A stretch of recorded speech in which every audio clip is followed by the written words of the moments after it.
paano maiiwasan ang unwanted tagging. Hi people!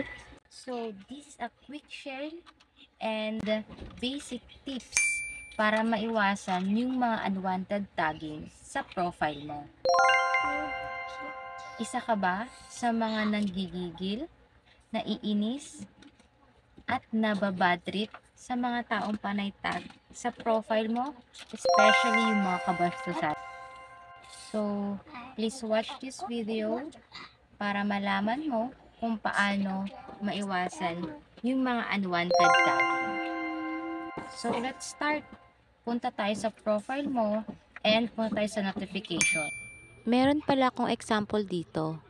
Actually, marami akong natatanggap na notification na katulad nito. So, ito lang isang example.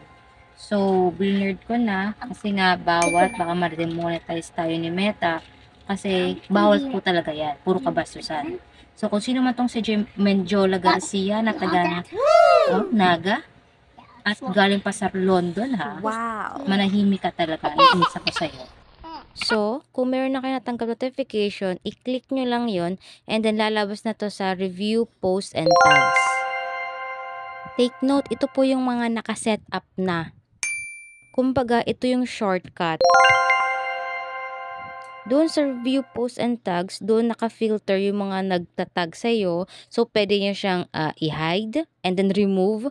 And yung mga gusto mo naman, katulad neto, pwede mo siyang i-direct na add to profile. Example, ito. Ayoko siya sa profile ko kasi nga puro kabastusan. So, click mo yung hide and then click mo yung remove tag. So, para hindi siya makita sa wall mo. Basta lahat ng ayaw mo, pwede mo siyang i-hide and remove tag. Kung papansin mo, yung mga in-add to profile mo, ang nakalagay is check, post added to profile. While yung mga ayaw mo naman is why don't you want to see this, which is yung parang pwede kang mag-report na dyan. Yun yung mga example.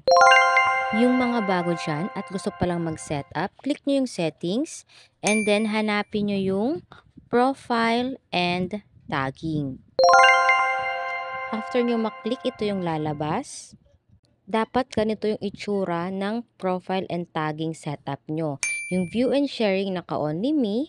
Yung who can see what others post on your profile is naka-only me din. And then yan yung mga tagging na lahat yan actually dapat naka-only me. Click nyo yung reviewing tapos i-on nyo yung review tags on your post. After, click nyo yung review post that you're tagged in before the post appears on your profile. So, click nyo yung post that you're tagged in para at least ma-review or ma-filter ninyo yung mga nakatag sa inyo before siya mapunta sa wall nyo. Mas maganda talagang nakaset up yung review post and tags nyo para maiwasan yung mga gantong bagay. At maging dahilan ng demonetization at restriction ng iyong account. At sa mga kampo nitong mga taong to na maling sa kabastusan, shout out sa inyo. Wow! So yun lamang po. Follow for more.